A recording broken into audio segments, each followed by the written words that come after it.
Добар ден и срдечно добре дојде во новото издание на Автомагазин.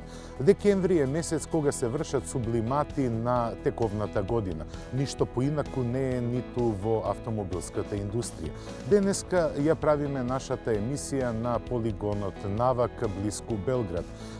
Навак веќе пета година е домаќин на финалните тестови на петте финалисти за титулата на Европското Аутобест жири. Како што ви информиравме во нашата емисија на Франкфуртскиот мотор шоу Аутобест од 15 земји се прошири на 26. Па така да со ова проширување Аутобест покрива популација од некои си 510 милиони жители. Затоа членовите на Аутобест жирито ќе се соберат на Навак полигонот за да ги извршат неопходните тестови на нашите пет финалисти. За оваа година имаме интересен склоп на автомобили.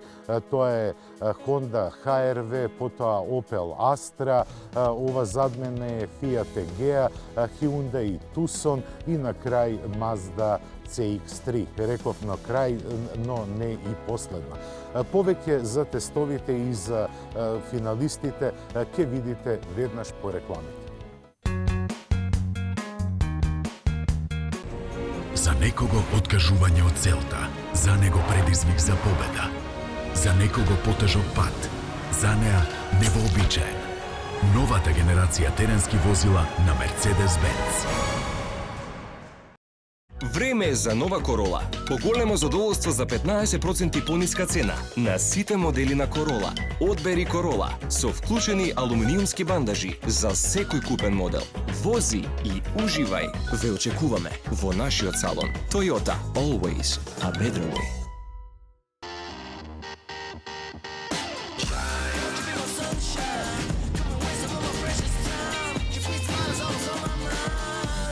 You be my sunshine.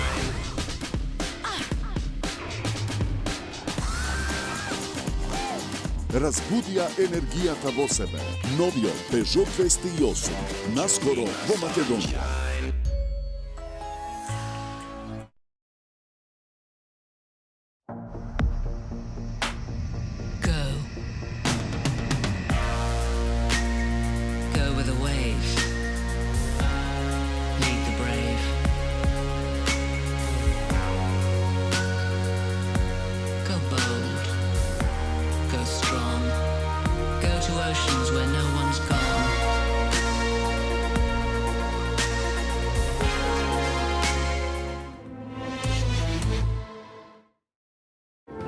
Павле минатата недела твитна. Наводно подот кај новиот транзит е водоотпорен и лесен за чистење.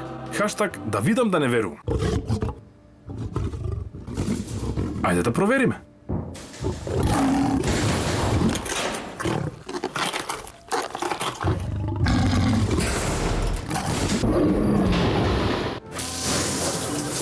Сепак транзитот е полесен за чистење отколку Павле.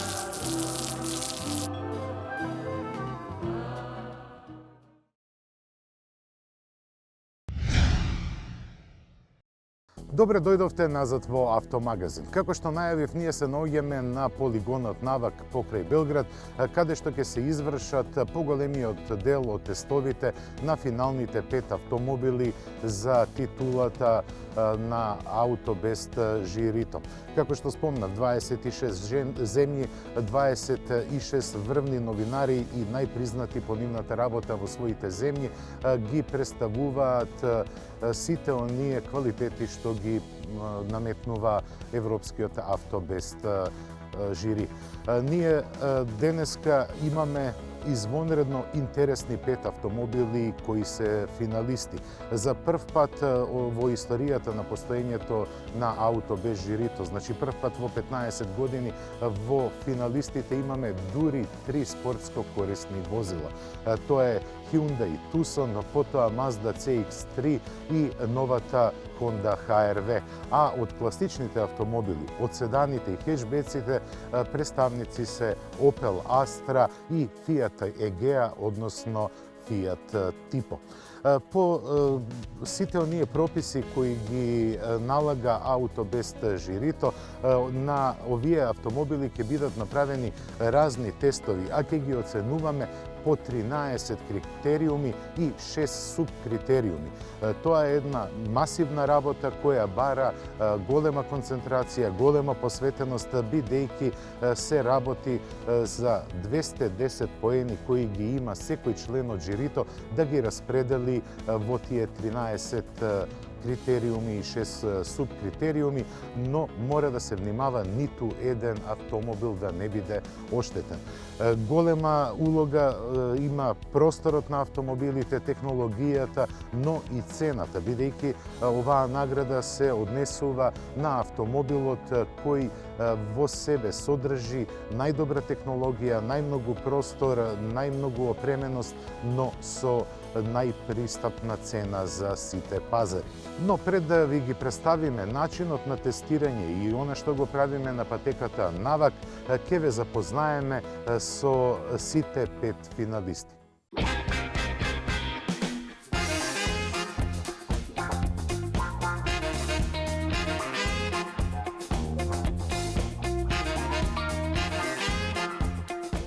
Пред да ги видиме возните својства на патека, ќе ве запознаеме со активностите кои како жири ги имавме со 5 кандидати и представниците на производителите. Вечерта, пред финалните тестови, се одржа заедничка вечера и представување на финалистите. Темелно разгледување на екстериерот и интериерот на возилата траеше околу 30 минути, во кои жирито и гостите имаа доволно време да дискутираат и да ги оформат впечатоците за финалната петорка. Секој производител имаше 15 минути за презентација по која прашања можеа да постават и представниците на производителите. Оваа можност отвори интересни дискусии кои дадоа подобро согледување и разбирање на финалистите. Транспарентниот начин на работење и интеракцијата се елементи кои не се својствени во работење на вака големо жири, па затоа представниците на производителите искажаа големо задоволство и интерес од овој дел на активностите.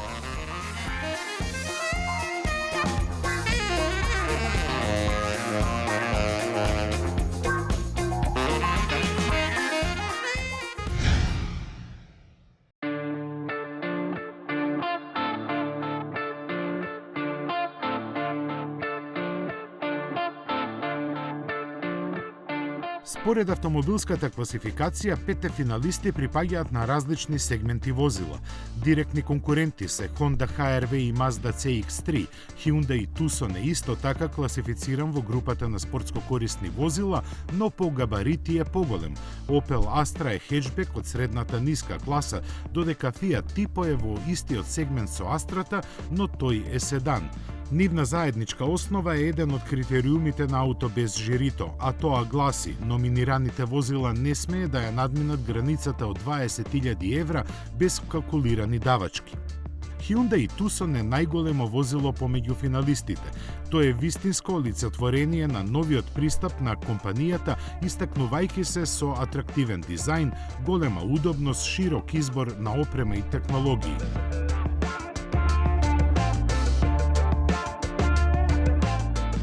Honda HR-V е реинкарнација на истоимениот модел пензиониран пред повеќе од 8 години. Во новиот живот, HR-V е дојден со необичен, но магичен дизајн, врвна изработка, опременост и економични мотори. Mazda CX-3 делува најшмекерски, како да е јапонски огранок на Алфа Ромео.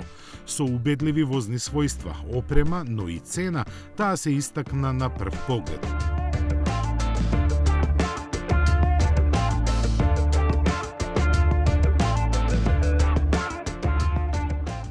Opel Astra е приказка сама за себе и е најтиражен модел меѓу присутните финалисти.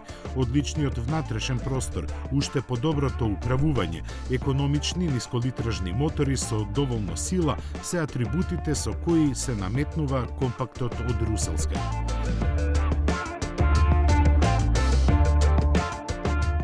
Fiat Tipo можеби е автомобилот со најскромни стартни позиции, но големото име има многу скриени адути.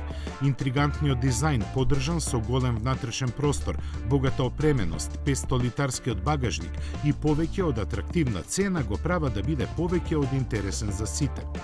Како и да е, се соочуваме со 5 извонредни возила кои може да се набават за цена адекватна на куповната моќ на просечниот жител на Европа. Барем теоријата така вели. Не е наша работа да се мешаме во финансиските статистики, па затоа ќе се вратиме во ресорот на специјализираните автомобилски новинари. Од представеното гледате дека сите 5 финалисти нудат извонреден дизајн, извонредна ергономија, извонредна опременост.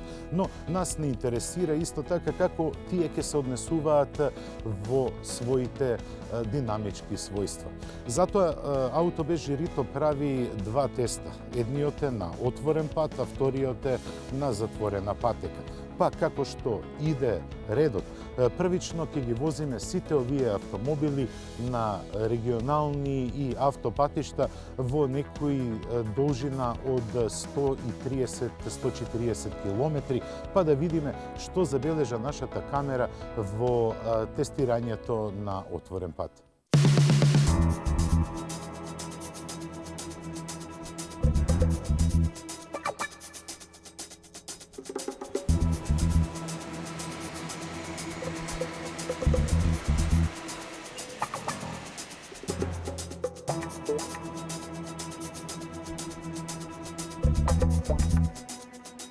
Првиот дел од тестот се одвиваше во отворен сообраќај. Рутата во должина од 130 км ги содржеше сите елементи на возење.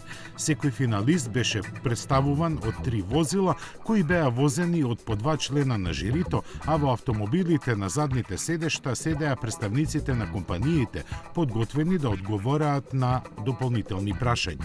Од Белград тргнавме кон Авала, каде во краткото искачување и спуштање ги почувствувавме планинарските можности на кандидатите. Потоа се упативме на рамничарската тура, која водеше преку Белградската обиколница и Кошутњак. Потоа се спуштивме преку новиот мост на Сава и по автопатот се упативме кон Навак. Во оваа маршрута имаше доволно време да се изротираат возилата и да се почувствуваат нивните возни својства.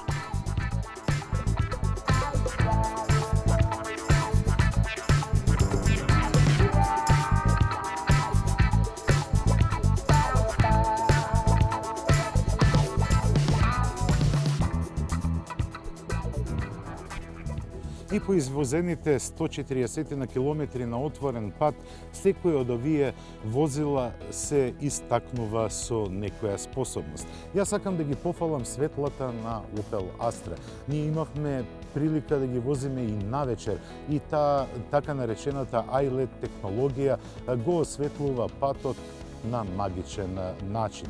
Секако дека и Honda HR-V има своји атрибути, пред се тоа е ергономијата и удобноста во внатрешноста. Hyundai Tucson доминира со неговата височина и одлична прегледност, како и премиум чувството додека се наоѓате во него. Fiat Egea, односно Fiat Tipo, не магепса со неговиот внатрешен простор. Удобноста која ја нуди е на многу повисоко ниво од автомобилот кого го наследува на пазарот. А Mazda CX-3 можам да кажам дека е најшмекерски автомобил во ова друштво на конкуренти. Сите, како што реков, имаат своји атрибути, но нас не интересира како овие 5 автомобили ќе се однесуваат во затворени услови на тестирање. Се наоѓаме на патеката Навак, каде што ги имаме идеалните услови за тестирање на автомобили. Реков идеални по условите на патеката, но метеоролошките услови се поигруваат со нас. На секои 15 на минути се менува прогнозата, а ние ги чувствуваме ниската температура, повремениот дожд и лапавица кои не следат на ова наше тестирање. Но тоа не е причина да не ви ги покажеме нашите сублимати за овие 5 автомобили кои ги осетивме тука на тркачка патека, односно на тест патеката на Навак.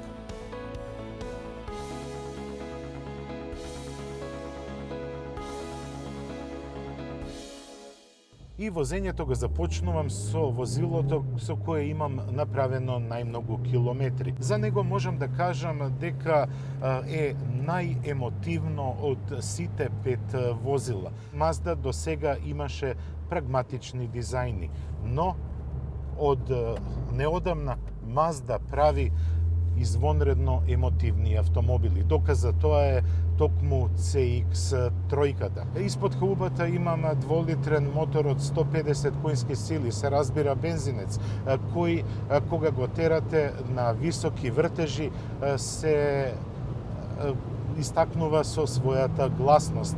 Еве, тоа можете и да го чуете. Но она што Мазда го пружа, тоа е емотивно. Емотивно во сите услови и сценарија на возење. Како што гледате, јас малку претерувам со неа, бидејќи имам отворена и чиста патека, но таа ги прифаќа сите оние малтретирања кои може да ги замислите на патека. Она што се забележува кај Мазда е дека се лимитира пролизгувањето. Направено е да немате преголемо чувство на бегање на возилото. ESP-то напросто не дозволува да лудувате со овој автомобил. Го слушате рикањето на моторот. Тоа е она што го дава Mazda CX-3 во оваа изведба. Како што реков, во модус на возење спорт имате доста по-голема автономија за играње, но и многу повеќе работа за управувачот. Јас ќе продолжам да се забавувам уште малку, но ќе морам да застанам за да ги возам и другите автомобили. Со враќањето на пазарот на Hyundai Tucson, односно исфрлувањето на iX35 од номенклатурата на Hyundai, постигнате еден вистински квантен скок. Квантен скок не само во квалитетот и опременоста, туку и во дизајнот на автомобилите на Hyundai. Се поголемата популарност на спортско корисните возила направи овој корејски производител многу сериозно да ја свати својата работа. Ова е извонреден механички склоп, има атрактивен дизајн, но при поголеми брзини, како што сега возам околу 160 км на час, се слуша продор на звукот во кабината. Тоа е можеби и поради зимските пневматици, но сепак за оваа класа возила ова би требало да се коригира. Најскапата верзија во чиј внатрешно 7 јас е со 2-литрениот турбодизел мотор со погон на сите тркала и автоматски менувач. Она што би го замерил на Hyundai не е функционирањето на автоматскиот менувач. Ми фалат прекинувачите за менување на брзините кои се сместени кај другите модели од другите производители веднаш зад управувачот. Но првенствено Hyundai Tucson е наменет на комфорот и удобството во возењето. Honda HR-V беше изфрлена од портфолиото на производителот поради нејзиното прерано покажување на пазарот. Затоа Honda не кеше ништо да импровизира. Она што многу ме изненадува, тоа се манирите на овој мал автомобил. Во јаките свиоци се забележува дека има тенденција на подуправување, односно предницата сака да избега од зададената траекторија.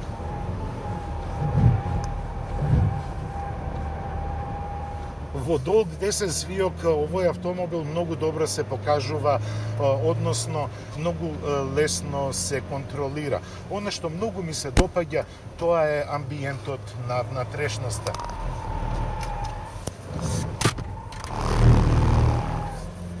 Како што гледате, инерцијата го чини своето и некои непотребни работи кои се ставени во автомобилот полета низ кабината, но тоа нема да не спречи да уживаме во возењето. Реков дека амбиентот е извонреден, се потсеќа на висок квалитет, но и на висока технологија. Она што е важно за мене, но и за сите луѓе кои имаат нестандардни пропорции, е седењето и чувството на удобност зад управувачот. ХРВ е безкомпромисен по тие прашања. Седиштата и воопшто просторот во кабината се просторни и поголеми луѓе седат без никакви проблеми. Без никакви проблеми поминуваат и форсирањата низ свиоците на патеката навак. Јас сум повеќе од задоволен од возните својства на ХРВ.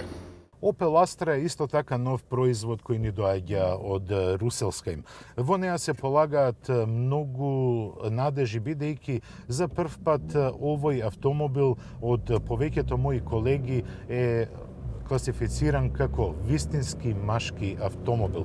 Не само поради дизајнот, туку и поради технологијата, но и возните својства. На тест ја имам изведбата со мотор од 999 кубни сантиметри и 77 киловати. Нормално дека овие цилиндри се погонети и им помага турбополнач. Веднаш на првото возење, веќе на првиот круг, се чувствува дека управувањето е извонредно. Проблемот на Opel Astra се наоѓа на задната клупа. На неа нема доволно простор за поголеми патници.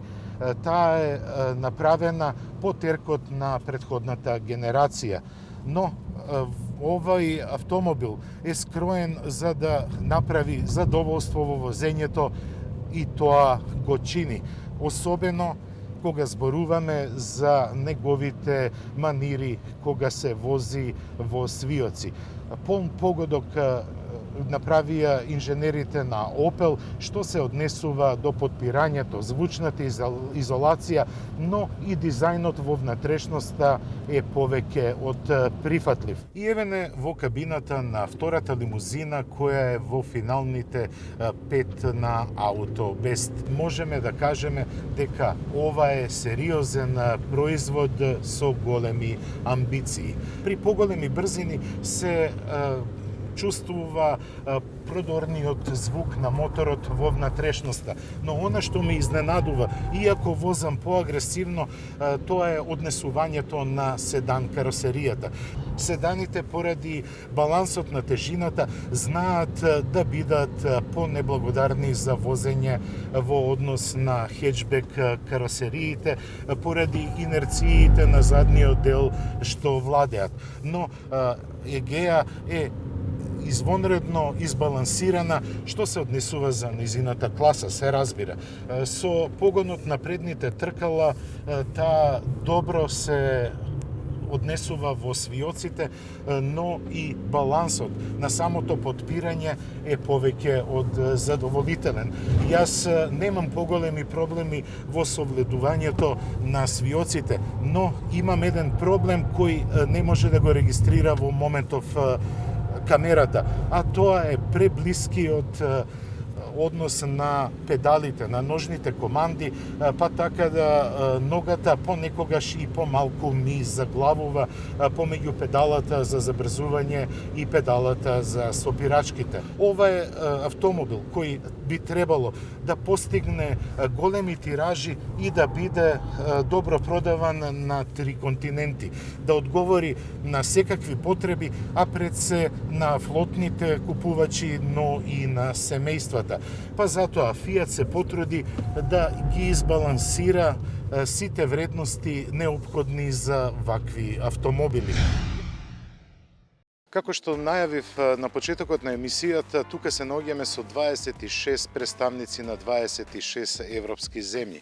Покрај мене е колегата Хозе Катенао од Португалија и ќе ги пренесе неговите импресии за Fiat Tipo. It was a quite good surprise. It's a huge car for the C segment with a huge space in interior and a huge trunk. And it was quite a surprise in terms of dynamics. I was quite impressed with it. So it seems okay and very interesting car for Fiat in the times to come. Еден од финалистите е и Opel Astra. Покрај мене е колегата од Велика Британија, господинот Питер Нан. Па ќе ги чуеме и неговите импресии за овој автомобил. So the Opel Astra is a very polished car. The engineering, depth of the engineering is very impressive.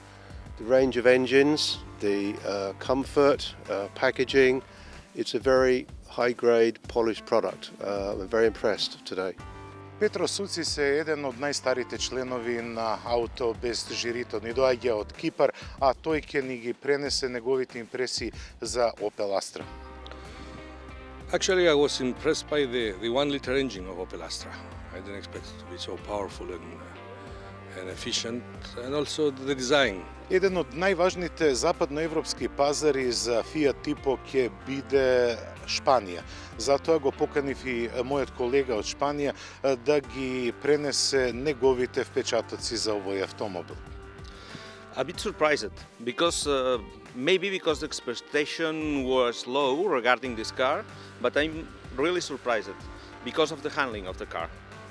The suspension, the steering, it was absolutely surprising. I expected a less dynamic car that this really is. Тука се новинарите кои се јадрото на Аутобест. Господинот Селиктар од Бугарија е нашиот председател, господинот Окан Алтан од Турција е еден од најстарите членови. Тие ќе имаат чест да ви ги пренесат нивните импресии за Hyundai Tucson. It's clearly that Mr. Peter Schreier put his hands on this car. It's a completely new design and very nice and very in the way of thinking of Hyundai. New thinking, new possibilities, you know, this slogan. And I think that the car is very good, and also it's providing 4x4 abilities, and it's a very good family car. Okay, for me, the Hyundai Tucson has a big step to the target of Hyundai brand. If you remember, Hyundai had many years before that kind of advertising slogan, brilliant. And for this brilliant, I asked the Korean executives always, how you can do this? You need some kind of heroes like WRC championships, etc. But they told me always, we will do on the quality side. We will make quality heroes. And right now with the Hyundai Tucson, beginning with the engines especially, and with the gearbox and all these interior trims, also like Ilya mentioned, the design is also incredible. The car looks right now real premium, like real premium brand, and it's a very big step to be brilliant. Пјотар Франковски, членот од Полска, е длабоко инволвиран во автомобилската индустрија. Пред се во фокус му се хиперспортските автомобили, но и олтајмерите. Секако дека таа страст ја пренесува и на сериските модели, а нешто повеќе ќе ви каже за Honda HR-V. One thing I really like is the engines. Honda is the biggest manufacturer of engines, of combustion engines in the world. And both the diesel here, the 1.6, and the VTEC engine are extremely pleasant to drive. But the highlight of the car to me is the gear shift. The gear shift is so precise. It belongs in a rear-wheel drive car, and it's very rare to find something like this in a front-wheel drive with so much precision, like a rifle bolt. Having said that, I'm not entirely happy with the mapping of the power steering, but the car has reminded me of something very pleasant from the past, the old Civic Type R. Скандинавските пазари од секојаш биле специфични не само по конфигурацијата на автомобилите, туку и по технологиите кои ги претожираат. Мојот колега од Норвешка ќе ни ги каже неговите видувања за Mazda CX-3. The Mazda CX-3 is a very exciting car for the Scandinavian markets because the CX-5 was a huge success up there, and a lot of people have ordered that car in my home country, and actually Mazda has problems delivering enough cars because the waiting list is quite long, so if you order one now you won't have one before next year. And I can understand why it's popular.